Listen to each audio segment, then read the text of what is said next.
With me, Anisha Siri from India, and today we have an expert who is going to shower us her knowledge to us. And today we are going to have an integration of AI with an insightful, innovative email expert. It is none other than Miss Mary Lenoff with us, who is going to shower her knowledge on email and its related aspects. So we will start with quick self-introduction of Mary, and then we can dive into our sections. Yes, Mary, carry on. Thank you so much. I'm so happy to be here because what you do with AI is really the future of a lot of industries, especially the copywriting industry. So I'm so excited because I already use AI software when it comes to copywriting. But I'll tell you a little bit about me. My name is Mary Lenoff. I was born in Mexico. I've lived in 4 different countries: Israel, the Argentina, the US, and obviously here. I'm in South Florida right now. And it's so exciting because to me, it's all about connections. You know, as a copywriter, we're always talking about making connections with our audience, making connection as a ghostwriter or as even if you have your own list. And the great thing about copywriting is that whenever you send out an email, you get feedback right away. And so I've been doing email marketing for about a year, but I've been doing digital marketing for about 5 years in the personal development space. So I work with a lot of coaches, authors, information publishers, people who help others in a way of information. So I'm not doing a lot of work with e-commerce stores because that's you don't have a lot of creativity too much there because you have a lot of products that you always want to have and links that you want to have as part of your email. But when it comes to email marketing for coaches and creatives, it's really all about making sure that their voice is heard and that they're being authentic with their audience and that you're nurturing them in a way that is going to create a lot of rapport between you and your audience because it's the coach, that's the brand of the business. And it really translates to being able to convert them, to be able to have sales, to be able to go through a lot of transformations that they would go to, because you're putting into effect an email strategy campaign that is going to be all about them. It's all about what do they need and how can I support, your audience, obviously, in the process. So that's what I do. I've also done a lot of other digital marketing things like websites and quizzes for marketing and funnels and things like that. But copywriting is the one skill that is the most important when it comes to marketing. If you can put in a Word document or in a copy that's going to convert, it doesn't matter. Everything else comes secondary to me. So that's why I love copywriting, especially email, because it's when you get the highest return on your investment other than social media and other things. So that's a little bit about me, and I'm super excited to go in here. I think Michael just said hello. Hi, Michael. Yeah. Let's dive right in. Yes, superb. It was a fantastic career journey you shared with us. And I love all your videos from the series. It's like very unique and you have a clarity in what you're going to tell. It's very crisp. It's not a long video. It's very crisp and we get so much out of it. It's point. It's up to the point you will share your videos. Especially I love the series of that autoresponders which you shared, the 5 videos. I really loved that and it was a new learning to me. So any students who wants to develop AI systems in the email field, I will refer to your videos because it was really wonderful and it gave so much knowledge about email, its aspects, and currently you were doing 2 videos about the subject line and the related how the sender's name plays an important role. All these stuff was really interesting and it was to the point, which is really important when it comes to social media. Everybody wants that instant one and you provide it very beautifully. So hi, Michael. And hi, Michael. Thanks for popping in, and I'm really happy that you're here. He was our first guest in this show, so I'm really happy that he's here. So let's dive in.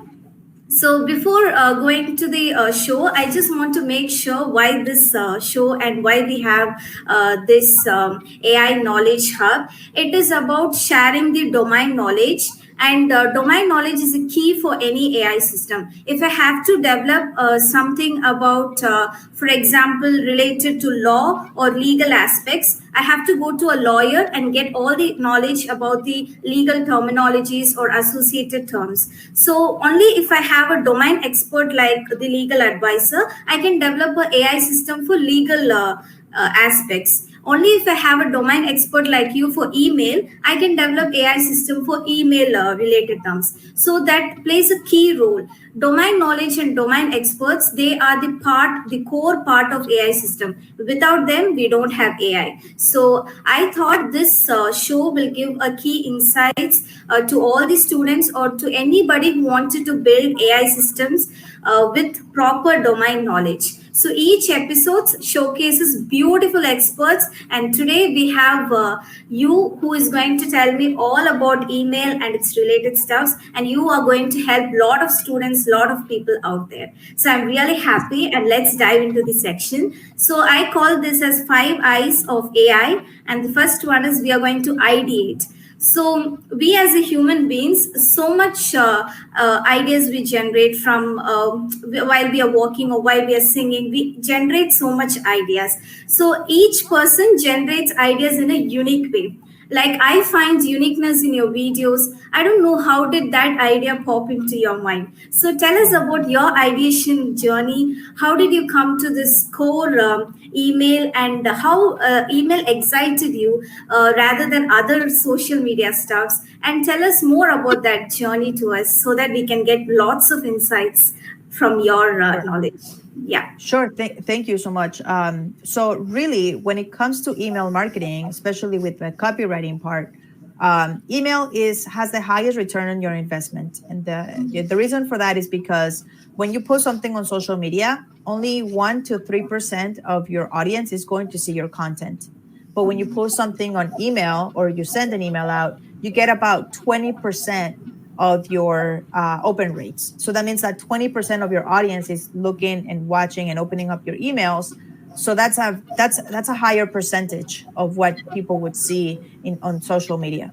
So that's the first thing. The second thing is that if you do things right, because email is more direct, as opposed to social media, you're just putting it out there, and to see who's gonna see it, you can tag people, you can use hashtags, but there's no way to like send that direct message to someone unless you're using Facebook Messenger or LinkedIn Messenger or any of the messenger platforms. But when we're talking about organically just posting, it's not the same because it's more direct and it's up to the user privately to open up the email. So sometimes email gets a bad representation that you don't get to open it, that you don't get to see because people have to open it privately and maybe not comment, not likes, not share things, as opposed to social media. So that's the second thing. So it's important to differentiate between the message that you're sending out on social media versus in email. Email right now is especially images and text. There's not a lot of videos, and there's not other things that you can incorporate unless you're one of the founders of very select email marketing platforms that are using the AMP platform in order to be able to accelerate this, because in a few years, email will be exploding. And this is going to be one of my videos next week about how that is happening and how we're going to be able to kind of embed things like a calendar inside of your email or a video inside of your email, because it is going to happen. And there are some companies out there that are already doing it. But for the most part, right now, email is just text, images, and links. So that's going to be changing. But right now, with what we have, you have to be very specific, and you have to get people to click on your links in order to be able to get to them, to the content that you want to share, the video that you want to share, the calendar link that you want them to book in. So the messaging is different when it comes to social media versus when it comes to email. So the reason why I love email so much is because of all of these different variables, but also because it is the highest way to have a return on your investment. A lot of people think that, you have Facebook ads, LinkedIn ads, Google ads, paid ads in any type of setting. and you're paying for these people to have their emails, because when you have a list, you own that list. No matter what happens, you can go on MailChimp, you can go Active Campaign, Constant Contact, all of these email service providers, they're giving you a service, but the emails themselves, you are able to email them and you have the permission to email them. So nobody's going to take that away from you. But when you're talking about social media, we've seen a lot of cases where Instagram, Facebook, LinkedIn, Twitter, whatever, they can actually revoke the permission to log into their platform. So you don't own the people that you have there. You don't own the influencers. You're just using the platform as a way to transmit the information from you to your users, to your audience. But at any time, they can say, you know what? I don't like the post that you posted last week, so I'm going to have to kick you out. And a lot of times, there's nothing you can do. That's it. You're done. You have to start over. So email has a lot of advantages. Obviously, there's some disadvantages as well. But when you measure the advantages versus disadvantages, you're going to find that there's a reason why successful companies use email every day. And there's a reason why people like getting emails from the people that they're subscribed to. So I go through a series of understanding my target market, knowing where they're coming from. And there's some tactics that you use on email to be able to show that it's not just a one-way communication, that it's a two-way communication. So like getting people to reply, getting people to link to see your videos and have them comment on that. It's a way for you to still use that content that you already have, but getting it to the user in a more direct way. So I hope that answers your question, to be able to. Yes. Yeah. Perfect answer. So yeah, I just loved it, the way you put it, the pros and cons. It was really amazing. So we know that I have mapped this ideate part to the knowledge base of the AI. So the knowledge base has all the knowledge which has been extracted from the domain expert. So as of now, we have extracted from, I have extracted from the conversation about the open rates and about the direct, and how do you embed images, videos, that aspects, and how do you tell that email is higher, or it is very personalized way than other social medias. So those pros has a high value. So these knowledges are extracted and then it's put into the knowledge base. So you have given so much knowledge, I'm not able to write it down. And about the ROI it is very important. The return on investment, it is a key point there, and it's a key terminology. I just want to ask one more question about the spam, because we are like people who don't know, spam is like it will already categorize based on some keywords that this email is spam and it will go to spam. And there is another way also, like we have, if we are subscribed to some channel and we don't open that email for a long time, then that email also will go to spam. So tell us like how we can avoid this spam. If I'm creating some emails, how can we avoid that spam? Like if they don't open, I know I got a key points like subject line and sender's name from your videos. Tell us more about that. Sure. So it's very important that, first of all, you have a way to get emails from people. So you're not buying the emails, because if you buy the emails, then there's a chance that those emails you're not really allowed to use them. So that's the first thing. So if you have a funnel and you have maybe a double opt-in, can really help you reduce the chances of landing in the spam folder, to be able to make sure that you're having good emails and people are actually interested in getting your content. So that would be the first thing. The next thing would be to make sure that you email regularly. And by regularly, I mean consistently. So if you want to email, every other week, that the chances of you landing in the spam are higher than if you email every week or every 2 days, because the inbox has to get to know the sender. It's kind of a relationship where you are accepting email from other people, where you are letting the inbox be open so that people can receive the information. So when it comes to that, you want to make sure that you're consistently sending emails from the same email address. Don't change it up. And you have to work on your open rates, because if I send you an email and you don't open it, it's going to affect my open rates throughout. So just because you didn't open it, it doesn't mean that that it's fine, you're safe, it's in your inbox. The more emails you send, and the more people that open them, the higher the chances are that your delivery rate will be higher than other emails that are not. So that's why getting people unsubscribed is not a great thing, but it's a good thing, because you're able to make sure that the people that are getting your email are actually getting your email. They're not just there, as part of your list.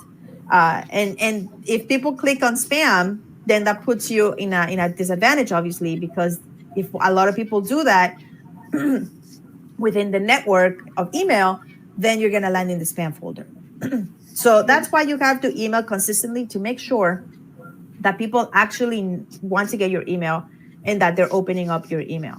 Obviously, there's a lot of other ways that you can make sure that it doesn't land into spam, like not using the word free, for example. There's a lot of like words in the subject line that you don't want to use, like congratulations, maybe not, like things that are obviously very spammy. In the body of the email, you don't want to use a lot of links, because if you use a lot of links, then that's going to be spammy.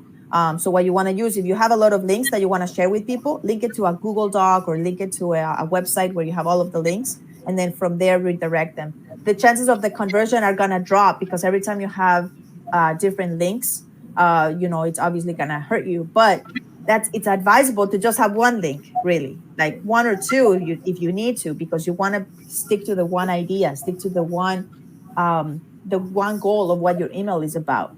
So avoiding having too many links is going to help you to not land in the spam folder. And a lot of people think that, I have an account with, say, Constant Contact. If I'm getting a lot of emails in the spam folder, then I'm just going to switch over to, I don't know, Active Campaign, and I'll be fine. Well, it doesn't work like that. Actually, it's kind of like a reputation that you're building with your domain in order to make sure that the spam email addresses actually land where they're supposed to in the spam. So you can't just take all of your contacts and put them somewhere if you run into spam issues. You have to go through a process to make sure that the networks understand that you're not spamming people. You have to go through some review processes. And there's other practices that you can use to make sure that you're sending from your own email address, to verify that with your email service provider, so that you can actually make sure that you're not spamming. But the easiest thing to do is to be consistent, to use a good email delivery that have a reputation to be able to send good emails. So like don't just go to one because it's cheap. Pay for the service that is going to get you a high delivery rate. Or if you want to go the free route, MailChimp is a really good free option for you. But do your research, because if you don't, then you run into a problem without even starting. So you just want to make sure that you pay attention to those few things. And if you do things right, it's going to be okay. You're not going to land in the spam folder. So wonderful. Wow, I had so many amazing points from your conversation. So I love that open rates and delivery rates. Those are the key quantification we can do while developing AI systems for the email domain. So that key terminologies I like to highlight, because it's very important to validate based on those key terminologies. And then the beautiful point is be consistent. I love that point. And it's really important to be consistent. And one more point which I grasped is about the subject body. Without so many links, it will create clumsy body. So we can avoid that. And with the subject tagline without thanks or congratulations, that was an amazing point. So much to learn from this. We had so much knowledge. So we had so much. We had so much knowledge extraction for that knowledge base. And we have Ashley here. I'm really happy. Hi. And Hi, so what are you doing, Ashley? So Mm-hmm. she was our second guest in this episode, and she gave us so much knowledge about academia and entrepreneurship. And it was really great for us to build AI model for that. Yes. So we'll move on to the second section, that is invest and incorporate. So how we as human beings invest in so many things, like tangible or non-tangible, on time, money, etc. So, and we have an incorporation process, a process where we follow certain things to arrive at some outcomes. So, tell us about your career journey. How did you have your investments of time, your energy? How did you take that? And how is your incorporation process? Whether you have your own pace of energy to travel, or how is your incorporation process with the clients, and how do you do that? And tell us about more about that, your investments and your incorporation process. We'd love to hear from you. Yeah. Okay, great. Yeah. So it's pretty much the investment is a lot of time and really effort to be able to make sure that you write the email first that is going to be able to make an impact. So the process of getting to email, like I said, it's like you need to kind of know marketing from the digital perspective of not just the copywriting, but what is it going to help the business to be able to make sure that their audience are opening up the emails. Like you said, those KPIs are very important. Open rates, delivery rates, click-through rates are the most important because that's how they're able to move on to the next step when they're clicking on the links. And understanding those concepts to be able to draft an email that is centered around the brand, and that it's not just being able to say buy this, this is what I have, this is my product. So you do it in a way that it's really helping to be able to get to know the audience, to get to know the brand, to make sure that everything is connected. And I do this by looking at opportunities, and I say opportunities because they're not things that the business is already doing, but they're opportunities to highlight and to be able to start doing in order to gain more followers, to gain more nurturing, to get more offers, to get more money, to get more of everything. So the first thing I like to do is to see how are people being welcomed into the list. Is there already a welcome sequence? And if you haven't emailed in a long time, is there a plan for a re-engagement sequence in order to get people to know who you are, in order to understand what you're doing? If you have a store of any sort, like coaches can have programs or whatever, how are you using email when somebody visits your store as a known subscriber? Are you using them to retarget them if they don't buy something? These are all automations that you're able to understand right away within 5 minutes of talking to the business owner, because that's going to be the basis of what you do next. I like to always make sure that the business owner understands that whatever you want to do, we have to do it consistently, like I said. So when you have a welcome sequence that it drips over time within a 10-day period or a 15-day period, what is going to happen after that welcome sequence? Are they going to be getting an email every day, every other day, every week, every month, whatever it is? Hopefully not every month, because that would not be good. But you get the point. It's really about knowing and planning it out so that the audience gets to see you as often as possible. And how can you execute that plan with everything else you have? Because social media, your website, everything you do, any blogs that you have, like guest blogs or JV partnerships that you do, everything is connected. So how do you use email to add to all of your arsenal of assets, I would say, to be able to make sure that you are speaking the same language and that you are able to make that connection, with your audience, so that you can sell more, connect more, and be there more. So that's kind of like my process. I like to always make sure that there's like low-hanging fruit in every business. Even if you're emailing a lot, there's automations that you can put in place for specific products. Like, I'll give you an example. I was working with an author who is driving cold traffic to a free book, a digital book. So that was a great opportunity for us to be able to go in there and do a sequence, a flow, an automation, whatever it is, because he already has been emailing his audience. So this is just to get more people into his list. So those kinds of things you want to look at. It doesn't always have to be a welcome sequence. It always doesn't have to be a re-engagement sequence. There's a lot of different opportunities that you can play around with. And the greatest thing is that you can test everything. You can test your subject lines. You can test your emails. You can test the whole automation to see what's working, what emails are getting you good engagement, which ones are not. And it's instant, because once you send an email, people are receiving it right away. And you don't have to wait weeks to see what's working, So that's the beauty of it, that it's so fast and you're able to make adjustments really, really quickly as well. Great. Yeah. I like it. Beautiful.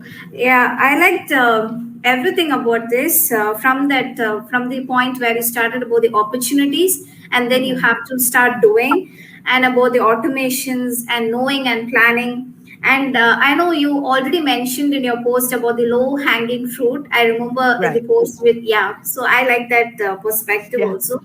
And what I've grasped from your process is that all the way you have asked questions and you have found answers for it. The way we ask questions matters a lot. We fail to do that. We'll just process what is there, and we don't ask questions in any of the domain. We don't ask questions. Once we start asking questions, I think we can derive at answers very quickly. And the way you have asked questions, how welcome sequence is going to be, or is there we can arrange some welcome sequence, that is really awesome. That's why you have a clear and beautiful content of videos out there. And beautiful point which I loved is test everything. Wow, that is excellent. We have to test everything, which we are scared of. Always we'll be like, I need only to test this. This is comfortable. We already have it in our books, or we have it in blogs, so we can have this alone. But you told like a very beautiful point about testing everything, finding out what is working or what won't work. And it's instant also, which is really wonderful with email. And I love that point of testing everything. So this we are going to feed it into the inference engine of AI, which is all about interpretations and debugging. As you said, testing everything is a process of debugging, and it's like we will know what is working or what is not working. So the interpretation part, which I can tell, is the questions which you have arrived, and the answers for it, like will welcome sequence work, or will automations do. So all these are best interpretations which you can feed it into the inference engine. So we have a knowledge base now, we have an inference engine now, and we are going to next part, which is the most beautiful part, that is integrate. Consciously or subconsciously, as I repeat this in each episode, that we integrate skills. For example, if I watch your videos, I get a skill of email knowingly or without knowingly. I can tell people, oh, there is something called welcome sequence. I found it from Mary Lenoff video. So I can tell them, right? And I can tell, like, you watch, you see Ashley's post, there will be so much out about academia and entrepreneurship. She forms a blending with poetic words. So I can tell them that skills I extracted automatically, knowingly or unknowingly. So we integrate skills in our life. So how did you integrate skills? How did you learn about tools which were very new to you? And how did you cope up with the new technologies out there, like automation technologies? How did you come up with learning, which we find it difficult as we grow? We stop learning at some age. So how are you open to the lifelong learning, and how did you cope up with that technologies or your integration part? How did you do that? Yeah, that's a great question. It's always a learning process because things are changing all the time. So you have to be open-minded, and you have to understand that this is what's working now, but it's not going to be like this forever. So the first thing is making sure that you can track things. Whether you ask people for a reply, which actually really helps also with delivery rates and everything, because they're whitelisting your email. Whether you are checking to see how many people are clicking on your links, how many people are opening it. If you're using Google Analytics to be able to track the traffic on your site after you send an email.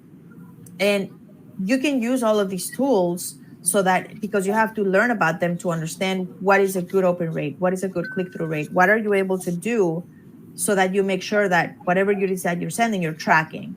And the worst thing you can do is send an email and not have the right tracking in place, because then you're not going to know if it performed right, if it didn't, what are some of the things that you need to do to make sure that to improve. So I love technology because I've learned to just learn whatever tool it is that I have to learn.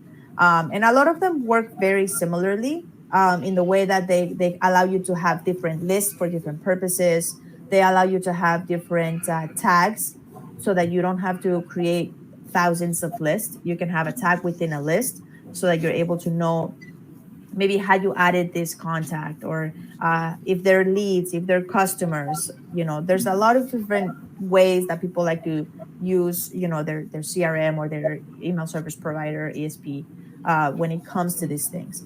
So the way that you learn is by testing, is by writing, is by understanding what is a good way to start an email, what is a good way to end the email. Do you use the PS section every single time? Because the PS section is something that most people will read at the end. They just skim through it and they see the PS, they're going to read that. And you can use that as a way to get people to read that part, to be able to say, like, summarize the email and put the link right there. And that's how you can get more clicks. But it depends market to market. So what's going to work in one market might not work somewhere else. So like you said, it's all about learning these things and about testing different things and being able to see what's gonna work and what's not.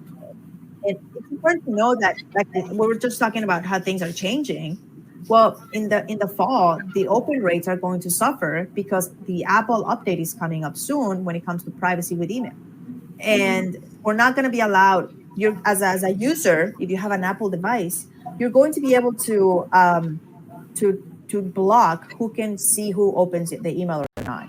So in other words, as a business owner, you're not going to know if somebody opened it or didn't open it if they're on an Apple device, like the Apple app, email app, or even on your desktop in one of your MacBooks.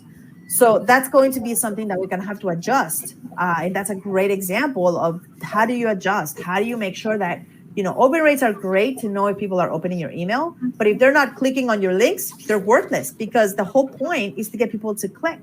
And it's great to be able to know, when are these changes happening? When are things happening, so that you can make sure that people are being engaged with your email. Another thing that's happening is, and I'm sorry, my daughter all of a sudden walked in here. Ahí voy, mi amor. Ahí voy, mi amor. So another thing that you can do is to be able to, another thing that is happening is that, sí, mi amor, I'm sorry. I came to my parents' house to be able to do this. And I think she ran away from them. What's your name? Her name's Layla. Okay. Yeah. So, sí, este es de Isaac. Okay. So anyways, I'm sorry.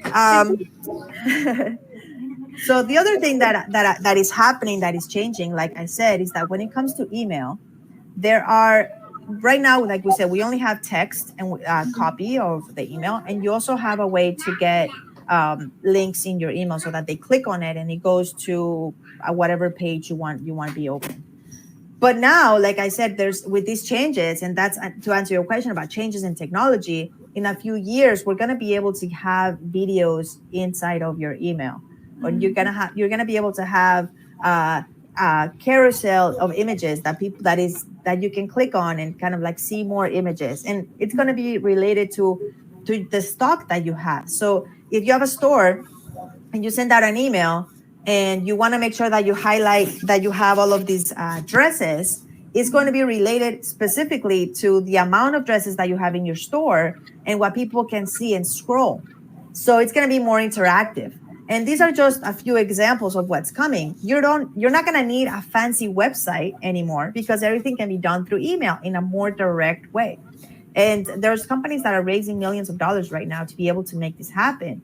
And to answer your question about technology, how are you a lifelong learner? These are things that you need to keep up with as an email copywriter, because these are opportunities, again, that in some cases can increase your conversions by 3 times just by having it on the email without having to link your calendar link, your store link, and this is happening right as we speak. So in a few years, email is going to be exploding because you're going to be able to see even more things that we were able to do before. So I hope, even though my daughter walked in, I hope you were able to follow me, Yeah, yeah, it was. And she to gave, be able. yeah, her vibe is filling my show with positivity. Yeah, yeah, she's the best. She's very independent too, but I wanted to make sure I was here, and she ran away. Yeah, I got the point, and I loved all the points which you shared on this part of integration, which was really key points on learning. The best thing which you told is changing. Yes, we change. Back then, when I was born, or when those days, we don't have smartphones like this, which we use frequently. Now everything is on smartphones. Everything we do it on smartphones with calendars, anything. So we are changing. We are trying to learn everything, and even the older citizens are trying to learn with new smartphones now, which they are not used to. So Yeah, and it is changing a lot, and we have to adapt to changes, as you said. And the technology part plays a key role in every aspects. We can't now ignore the technology part and live with isolations, because it is along with us in wherever we go. And I yes, liked about that tracking point which you told. Like open rates is one of the best tracking method. Like we can know like who opened our mail, and the privacy part was really informative, which I didn't know, and it was really informative. And learning to just learn, that is really a key point which you told, and I love that point. All these will be fed to the knowledge acquisition and learning module of AI. Tell us about the technology which you use, that is tool which you use for okay, automation or something like that. Any tool you use, like yeah, we yeah. talked about in the drafting session. Yeah. Yeah, perfect. So the great thing about the tools that we use is that everything is in one place when it comes to sending emails. So all of the automations or flows or sequences, they can be done within your email service provider, so that you can send those emails whenever you need, whenever something triggers it. So whenever somebody joins your list, you send a welcome sequence. And when somebody has things in their cart and leaves their cart, you can send the abandonment cart sequence. So all of those are already built in, so you don't have to worry so much about how to set. Like once you set them up, they're done. That's it. You can track it, see how they're doing, make some changes, but it's an asset that keeps on giving. So that's the first thing when it comes to tools. The other tools that I use are tools that help me write better. And for that, I use Grammarly. Of course, everybody uses that. But I also use WordTune, which is an extension as well, like Grammarly. It works very similar to Grammarly, but it allows me to rewrite a sentence if I don't like the way it sounds. It allows me to find a synonym right away, so I don't have to go into another platform and use that. And there's obviously some other premium features of like rewriting a whole paragraph and stuff like that. I like to use those tools as assistants, because you're going to be able to write and go through your process. But these are tools that allow you to, number one, write faster, and number two, be able to make more sense and be able to write in a very very unique way when it comes to your content. But the tools that I love using right now, and it's actually new, it just came out a few months ago. It's an AI tool that actually helps write for you, and it's called Jarvis or Conversion.ai. I have an affiliate, and I'm building a team so that I can really write faster things, and even teach people if they want to use it. Because what it is, as opposed to Grammarly and WordTune that allow you to write, words and sentences, you can have an introduction, and then you can write, Jarvis, give me bullets from the above. And it actually lists the bullets. Or Jarvis, can you write a conclusion for this article? And Jarvis will write a conclusion for that. So it's great because a lot of times as writers, we go through what is called a writer's block, or we don't know another idea to come up with.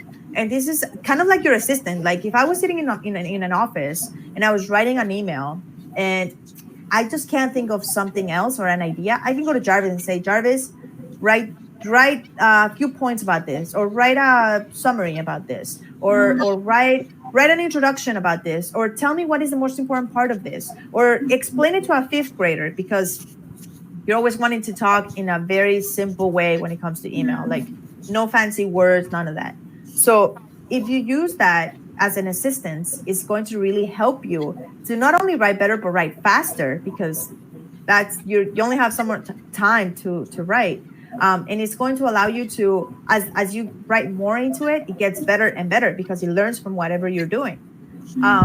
So those three things are like amazing at what I use to be able to write better. And then there's other tools that I use, like answerthepublic.com. It's a great way to get research, about your target market. I use Follower Wonk, which is a Twitter type thing that allows me to understand more the target market, because the research that goes into it before you even start writing is very important. You need to know who is your target market. You need to know what are their needs, and how aware are they about you? Do they know that they have a problem? Do they know that there's a solution? So this is kind of like how I was taught as a copywriter, to be able to make those connections.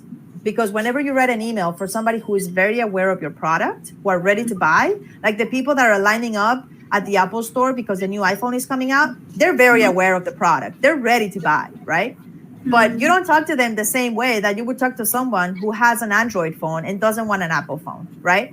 So that understanding that those research tools are also very important, because that's how you get to know your audience and understanding what it is that they know about you, and how can you get them to hit on a pain point that they need in order to get them to take action. So just the tools, the writing tools are separate from the research tools, and I use those to be able to write better, faster, but to also get to know my target audience as well. Yeah. Excellent. You covered all the tools, which is really important for copywriting. Excellent. I loved it. And it's from writing tools like Grammarly, and from AI tools and research tools, all play a key role. You covered it up beautifully. And excellent. Yeah, it's a new learning for me. And yeah, exactly. And finally, we are going to the instigate part. And that is like, as human beings, we have so many instigation after some process. Like after this live show, I have some instigation. I got new learning from you, and then that will change me to ideation process for next episode. So this instigation plays a key role in everybody's life. We have someone to instigate us, or we have ourselves to instigate us, or something instigate us, like outcomes, failures, mistakes, feedbacks, criticism, constructive criticisms, and so much to take us back again to the ideation stage, refine the whole process, and proceed it again. So tell us about your instigation, because this is really important, because we give up easily after the knowledge acquisition part, and we just stay stagnant, and we don't refine our process more. So how is your instigation, and how do you proceed again with your ideation stage? So tell us about it. We love to hear. Yeah. Okay, great. So it's very similar process than the process that you use for AI with the ideation and all the way to the instigation stage. When as a copywriter, you're never done writing, you're never done learning, you're never done tracking. The great thing about all this is that it's like a circle. So if you write an email, you want to see how we performed, and you want to see what are some of the maybe replies that you have gotten, or the tracking, depending on what it is that you asked for in the email, of course. And you want to study that, because if you don't study it, you don't know what is working and what is not working. So from then on, say for example, an automation, you can let it run for 1,000 emails that have opened it, or let it run for a certain amount of time, and then make adjustments based on it. So, and then you go back into the ideation stage again. So, for example, a welcome sequence that you wrote 8 emails for, but one of the emails was a story-based email that is not really converting as well as the other ones. It has maybe a 17% open rate, whereas the other ones have 20 to 25% open rate. I'm just giving you kind of like a framework or what I will look for. So you would go back to that email and maybe change the subject line first to see if it's the subject line the problem. and then go back to see, oh, maybe it's not working. Maybe the preview text, which is going to be the next video I do, maybe this week or next week, the preview text needs to be changed to get them more information about what this email is about.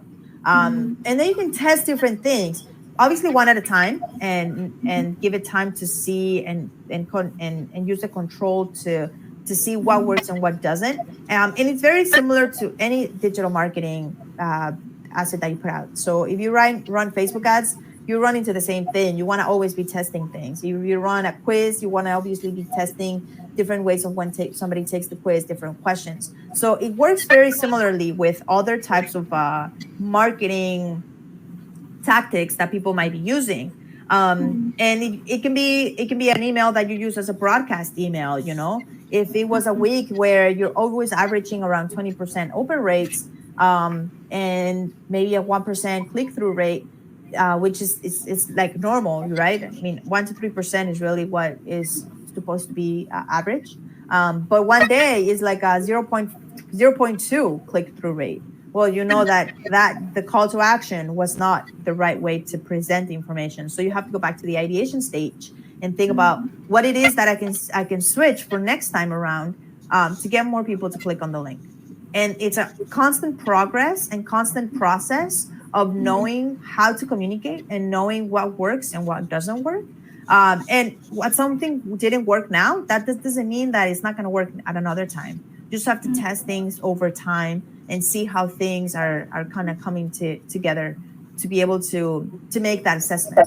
And then after that, you just keep going with different products or different offers or different nurturing sequences or broadcast emails. It's always a learning curve, making sure that your social media, your website, your articles, like your blog, everything kind of comes together. And if the email didn't perform well, take a look at your social media post to see if that performed well. It was the same topic, maybe it was presented differently. So you always want to make sure that you're talking about the same things. And how does that relate to one another? And how can you make it so that if social media had great engagement, then it's probably going to have great engagement also on email, because we're human beings. But if it doesn't, then you have to see, oh, maybe the subject line didn't work there. So it's always a process to be able to use that, and then you go back to the ideation stage again. Wow, excellent. I like the estimation part which you do, like average, taking that average, or making it sure that this is not proper, we can change that. So AI is all about quantification, because an computer system cannot know about the natural language we use, like to process the errors or feedbacks. AI is all about the estimation we do, like we give it in percentage or the decimals which you told. Only those parts AI can understand very easily or quickly. So that plays a key role, where what you said, like the average part and the environment as it switches. Maybe if it didn't work this time, it can work the next time. So as environment switches, it plays a key role. And that was an excellent point. I loved it. And broadcast email, that is a type of mail which we have to focus on. So we have several types, and broadcasting is one type. So that is a separate type, and we have a separate subject line and body part to focus on for that. And that was also covered beautifully. So I have mapped this instigate part to user interface of AI, because user interface gives us all solutions and also all feedbacks. For example, if user interface is not proper or user friendly, we will just ignore the complete system, complete AI systems. So the backend is not at all checked. We will only check the user interface. Whether I'm giving the input, it's giving me the output. So if it is not proper, then we'll ignore the complete system. So I have mapped this instigate to user interface, which is a key part of AI. And so we have covered all sections beautifully. All your points were really to the point, as in the videos. I know, like in the videos and in the one-on-one conversation, I had a to the point conversations, and I really loved that. You covered it so beautifully, all the sections, and it was really mapped and aligned it properly. So I was really happy that this is a great knowledge base for email systems who are out there to develop by students or anybody who wants to do this. This is a great domain knowledge for them. And I'm thankful for you for sharing this. But we have a Oh, final session that is about question and answer. It is asked for all the guests, and we can have a group discussion finally on any of the episodes. So this is a 10 question which is asked from the people who don't know AI. Mostly, I've gathered these questions from my family members itself because they are very flexible for me to gather questions. So yeah, so I'll start with the first question. So, what sure. aspect of human intelligence fascinates you? What aspect of human intelligence fascinates you, interests you? Wow. Specifically to email or Anything, copywriting, anything. human intelligence. Well, the ability to be creative, I think, is Okay. fascinating because that's Mm-hmm. something that computers are going to have to take a long time to learn. Um, Mm. being creative is not easy. That you just wake up one day and you say, "Oh, I'm going to do this." Yes. I think it's a continuous process of the things that you see, the things that you interact with, and Mm. being creative. It's not just in one area. So an artist can be creative in their art, but they're also going to be creative in other ways. Yes. And in what I do, it you have to be creative in knowing what type of angle to hit on and how to write things. So creativity is a very, very important part of life. And unfortunately, we don't celebrate it and we don't give it the respect that it deserves, especially in schools. I mean, it reminds me of Ken Robinson and his books of how he talks a lot about when it comes to school that we're ruining our school system and our children are not learning to be creative, and that is something that can really solve a lot of problems for us, Yes. because like you with AI systems, you have to be creative in how to get the input and the output right. And if you have that spark of creativity, we can develop some systems and some products and really find a way to fix a lot of the world's issues by being creative. So that's something that I love, and I think that we all need to learn from, to be able to be more creative and get our kids, like Layla who just walked in here, to get her to not lose the sense of creativity. So yeah, that fascinates me.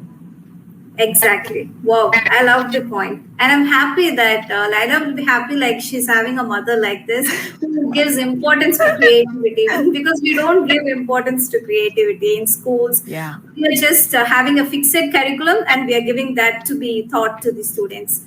yeah. So that is an excellent point. Yeah. So the second question is which part of human intelligence should be incorporated or should not be incorporated into AI? So, which part of human intelligence should be or should Hmm. not be incorporated into AI? So I think it's a lot of times people say, "Oh, copywriting is not going to be a profession anymore because you have all of these AI systems coming up and they're going to take over your jobs." But I don't think that's the case. I think AI is going to get better over time, but I feel like there's always going to be somebody there who needs to discern the Yes. difference between what works and what doesn't work.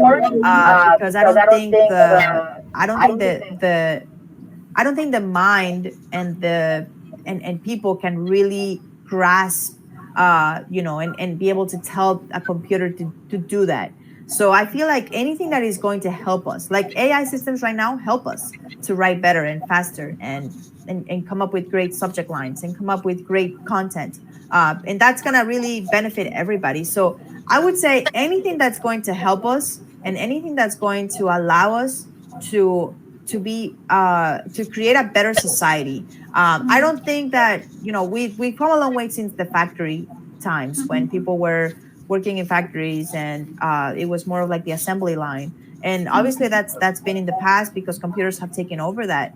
But I think that as we grow, we're going to see more opportunities for different types of professions. Like right now with the online world, there is so much opportunity when it comes to a lot of different technological opportunities, right? So I think that anything that AI can help us with, definitely, like copywriting, obviously, anything with our phones, like telling Siri to do something is super powerful. That way you don't it's making it safer with like cars. Things are making things safer are definitely there, but I do think that there are some things that should not be taken created with AI, like the human touch is very important.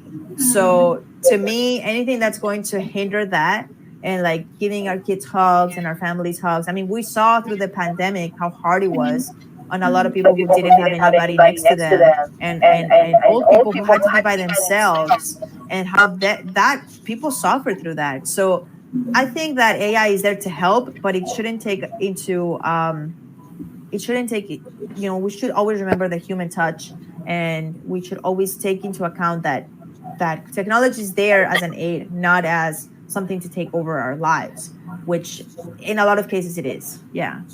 Wow, excellent. So Michael has some points to share with, like, yes, creativity is very overlooked. Yeah. And Mary, I agree there will always need to be a human communicator, interpreter of complex concepts created by AI to the human side. Information by design will only go so far. Yeah, Exactly. I Yeah, agree. beautiful. So the third question is, if you have to choose some AI model as part of your work life or as part of your life, what robot model would you like to have? um, it's not. I don't know if it's like specifically AI, but anything that's gonna help me with my kids. um, something like that. No, but for real, I think we're getting to that point where even if you're a one person show when it comes to your business, that there's a lot of tools out there that help you to be more, um, not only more creative, but more productive. Like using, for example, I use Clockify, which is to track my hours to see how long it takes me to do something, and that's been very helpful. I also use Airtable for organizational purposes. um, I mean, this is just technology in general, not necessarily like AI, Yeah. but I think that if I can come up with a way that my schedule is a given, like AI can understand what I think this is more AI specific, Yeah. of understanding what my schedule looks like when something gets canceled. What are the things that I'm supposed to do on that day? That way I don't have to think about it and I can go straight into it. That would be something great. It doesn't exist yet because I think it's part of connecting a lot of things like your email with your Airtable or Trello or whatever it is that you use, with your Clockify, and with my text messages to my friends or my family. So it's a lot of the combination of that to create that schedule that would be perfect for my productivity, to increase my productivity.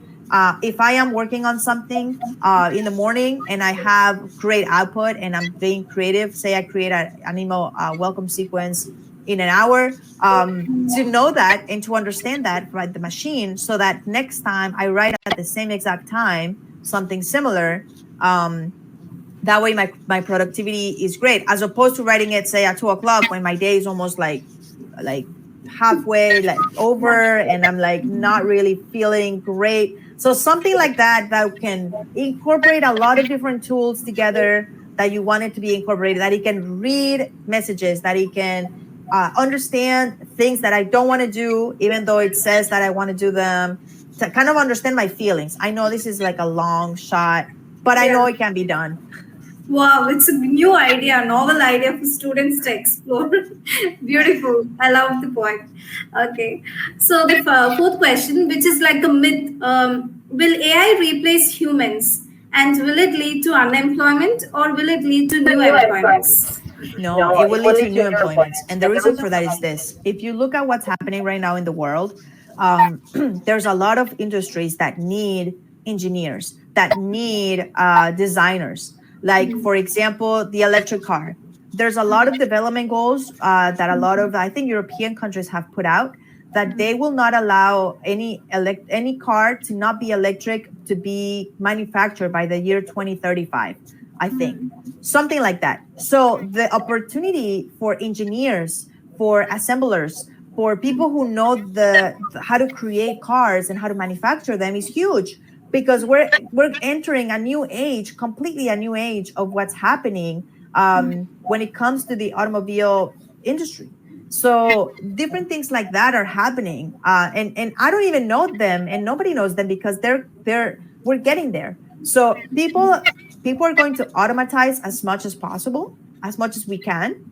But I think we will always need to know what is going to be the next step for us that makes sense for us when it comes to the environment, like the electric cars, for example, when it comes to results, when it comes to improving. Like if you look at right now the Olympics, people are breaking records every single time, like their Olympic records and world records, because we're getting better. Even though the people that broke the records are long past gone, the new people are coming in and their trainings are better. The way that they approach the systematic way of training has improved. So even though it's the same people, they have two arms, two legs, one head, like nothing has changed, but the ability to improve is tremendously increased. And that's the same thing that's happening in our world. Yes, we're not going to have people on the assembly line anymore because we found a better way to manufacture goods and services. But what is happening is that other industries are opening up the opportunity for us to go in. Not just electric cars, in the planes and drones. It's huge right now. What's happening and the impact that it's gonna have in our lives. You might be able to go and get on a drone and fly somewhere in the future. I mean, that, and you don't have to pay for like a ticket to go on an airplane. Maybe an airplane will be more for cargo and stuff. So, I mean, I don't know. Obviously, nobody knows. But the opportunities that are opening up with those kinds of industries that are high tech, and teaching these things to our kids, the same way that the Olympic athlete has learned from the past athletes and what worked and what doesn't, it's going to be applied with our kids, and they're going to understand that. So I think there are certain industries that will always be here, like engineering, like technology, like AI, like even writing, like even if you're a content writer, people need to know about these things. Financial aspects with cryptocurrency, what's happening with cryptocurrency is insane. Like in the future, we might not need dollar bills. You might have Bitcoin and Ethereum and all of these different types of cryptocurrencies that exist. So we are, at the same time that we are making things for computers, we're also, and systematizing things, we're also opening up our doors to a lot of other things. Journalism is going to be huge, because also the way that we're getting information about all of these different types of industries and all of the growth that we're having, people need to know about it, and not just by a Facebook post. People need to know and like really delve deep into that stuff. So even if you're not an engineer and you're not performing it, you need to understand the concepts. You need to understand what's happening. So there's like, I always think that whoever is saying that doesn't have an abundance mindset. And to me, that is the most important, to have a mindset of abundance, to have a mindset that opportunities are everywhere, that when you're successful, I'm successful. That is the key to really like think about, like, how can we make this better? And what are some of the opportunities that we have and we're going to have in the future? Because it's going to lead to higher paying jobs, and higher skilled jobs. So how can you be one of those and not be unemployed when the computer takes over your job? So that's the shift that we have to make, I think. Wow, I'm giving a big wow. It is really awesome. So many insights. You covered all the technologies beautifully. I was amazed, really. Yeah, beautiful answer. Thank you. So thank you. So the next question is, should business incorporate AI as a mandatory term, like AI concept as a mandatory one, which would enhance the business? Yeah, and Michael said said, yes. An abundance mindset, not just me. Yes, true. Yes, All exactly. we are abundance mindset. All my guests are with abundant mindset. Yeah. Exactly. Thank you, Michael. Thank you so much. So I do think that AI is definitely a way to increase, improve, to help out, every single industry out there. And I think we're just beginning to see what AI can do. But I think that in the future is going to be amazing to see the progress that we can make. And by progress, I mean improving our environment and improving the way that we talk to each other, and connecting people like we're doing right now. I'm in South Florida, you're in India. I don't know where Michael is, and and I don't know where Ashley is, the people that were here, and we're having a conversation. And Yeah.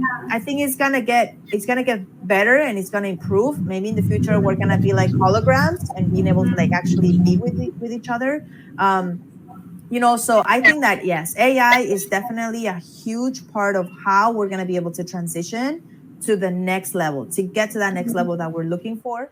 And it's not just going to benefit one person; it's going to benefit the world for sure, because of all of these like concepts and openness to AI. How you're able to take the software that somebody created and use the same programming language to create something better, like open core and all of that. It's going to definitely help. So I agree, like AI and technology are definitely going to help, if we again with the abundance mindset that we had been talking about, Yes. for sure. Yeah. Excellent. So, can AI be a friend or enemy? That's the next question. Yeah, definitely a friend. Yeah, definitely a friend. And even look, as a copywriter, I know that pretty soon there's going to be an AI system that's going to say, write me an email sequence for this topic, and it's going to do it. Great. But there's a lot of other things that go into it, that it's not just what the output is. The output might not always be great. So you have to know and understand what works, what doesn't. And like Michael said, to be able to interpret that to these complex concepts that have been created by AI to the people. So and to the psyche of the person. So I do think that a friend, for sure, it cannot exist without us, but Yes. will definitely be an assistant, and it will continue to help not just copywriters, but everybody in every industry. Yeah. Exactly.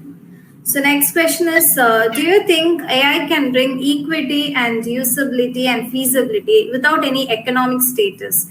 Like, can any people use this AI without any economic problems? Is it accessible? Can we make it accessible to all people without any Yeah. equity problem? Yes. Yeah, I think that's something that a lot of, it's not just AI, it's with technology, because there's so many parts of the world that don't have the resources that other parts of the world might have. And I mean, we're seeing this with the vaccines, where money plays a huge role in who gets the vaccine and who doesn't. Like in the United States, if we get the vaccine, and don't quote me on the cost, but it's about $20 that the United States pays for the Pfizer or Moderna vaccine.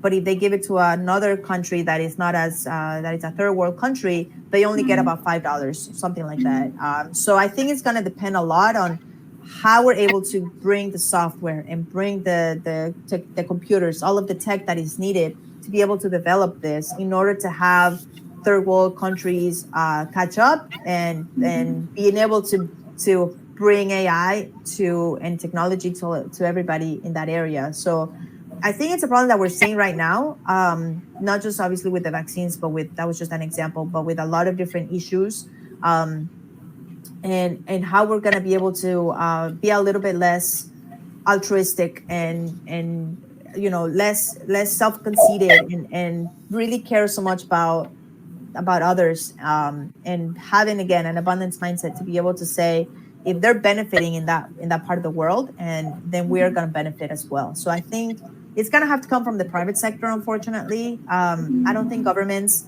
are willing or able, due to like sovereign issues and things like that. So I don't think they're willing and able to play a big part. But I do see that we have some grassroots movements in different parts of the world. Like I know that in Israel, they were bringing clean water to places in Africa by different types of technological advancements. And I think there's a lot of examples like that, like Tom's, obviously the shoes, being able to bring shoes over to different parts of the world. So I think we're gonna get there with the private sector, but I don't think we're there yet, not even close. Well, that was, I found it very touching answer, and yeah, it's Yeah. correct. Yes. So, do you think AI is essential or necessary for our life? Yes, I think so. Especially because we're wanting to be better, and because, like I said, there are different industries that are going to help us to get a cleaner environment, better productivity from businesses. AI is just a tool that can really get us there, for sure. Yeah.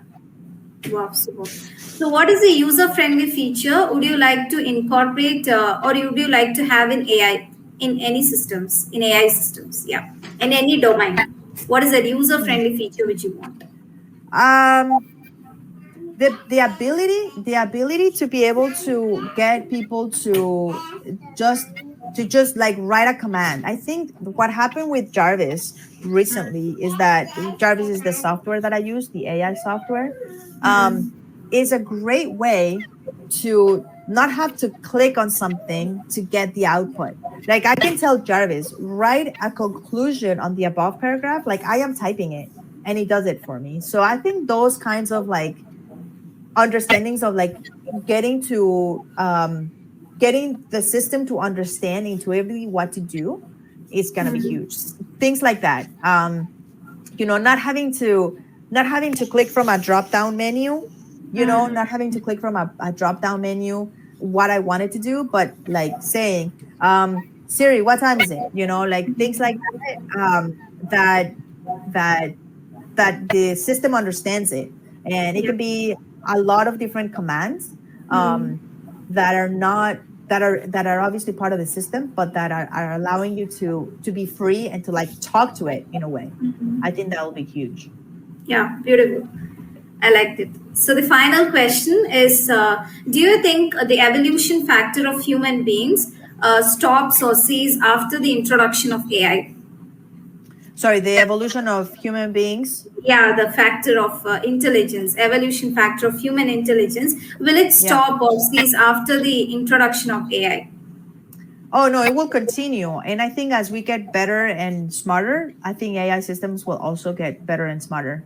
And I think it's all the way that I understand it with the systems that I use is that the more that you practice, the better that it gets, because it understands what you want. It understands what it is that you're putting out there. So it helps a lot to it helps a lot to play with it, to give it some time, so that you're able to get to a point where you don't have to play with it so much that it will do exactly what you want whenever you want it.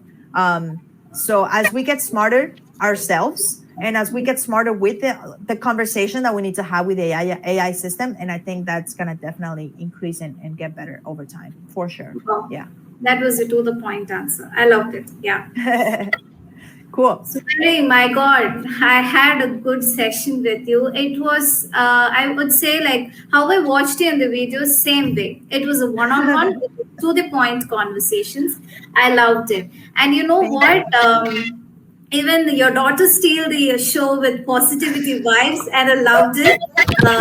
Thanks for her because Yeah. she made the show with so many positive vibes, and I really loved that presence, and it gave me a good energizing mind, because I love to be with kids because I teach kids, so I love Yeah. to be with kids all time. So that was an Yeah. energizing part for me, and Thank you. the points which you gave, it is going to create a base model. It has created a base model for AI email systems. So I'm really happy, and thank you so much for your effort, your time, for giving me your precious time. And I just value that. I just treasure it, because people, when they give their precious one, that time and energy for me, for this show, this is like, I would always say this is our show, because Yeah. it's like we are connected together, even if we are different parts of the world, because knowledge connects us together. And I feel when we transfer knowledge, we also gain knowledge. So that is the Yeah. beauty of knowledge. When we transfer more, even we gain more. We don't have any draining part and all. So when you transfer your knowledge, you have gained so many knowledge. You have gained so many clarity. Even when I transfer, I gain so many clarity. So that is a Yeah. beautiful part of knowledge. And when we give this, it gives a joy of giving. And I love this. And thank you, Miri. Thank you so much. I don't know how words can express my feelings of gratitude, Oh. but thank you so much, Mary. Thank you. No, thank you. And I'm sorry that my daughter walked in. No, It's no. hard being a mom and being able to have two of them. So I appreciate your patience on that. We try to do everything we can so that we are focused, but obviously with kids, you just never know. They run away.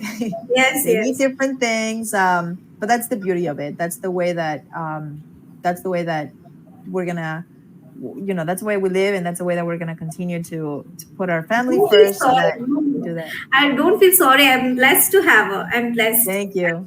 Yeah. Thank you so much. It's been a blast. It's really like I love what you do, and I love seeing all the progress with AI. And I know that you and your community, sometimes the things that you say I don't understand 100%, obviously, because I'm not. But I think in my future life, I think I will want to learn more about this, because it's one of those things that will be here forever, and it's one of those things that is going to help us a lot. So I do thank you for everything that you do for people like me to understand a little bit more, and I really appreciate you and being able to do this show, and have guests like me to get people like me to understand more. So it's been a blast. So I really, really, really want to thank you, for everything, and all of your support and all my videos and everything. You're awesome. I really love that. Thank Yeah. you. Thank you so much, Mary. You are so kind. And we have Michael with so much positivity. This was such a smooth presentation. Anisha Siri, Mm, you are natural, and every show gets better and better. Thanks for yeah. that. Every show gets better and better. And that's what I need. Like having a blunt appreciation, and this is gives me more, keen, constructive feedback. I like this feedback. Yeah. Yes. Thank you, Michael. Thank you so Yeah. much. Thank you so much for being till at the end of the show, Michael. Thank you so much. So, Mary, thank you. And one more thing, you have made your exclusive content ideas also on the show, which is going to come in the post. So, you have Yeah. exposed it here. So, I'm Okay. blessed for that also. Yeah, Great. I'm blessed for that. So, I'm waiting for your videos and content. And thank you so much. And I'm sure you will join any of the group discussion which we'll organize later on with all the guests, and we'll discuss those questions in deeper view. And thank you so much. You have been so informative as always. Thank you so Thank much. you. Thank Yeah. you. Have a good day, everybody. Bye Yeah. Bye. bye. And tell my wishes to your daughter also. Yeah. Yes. All Yes. right. Bye Yes. bye. Yeah. Bye, everyone. Bye, Michael. Bye.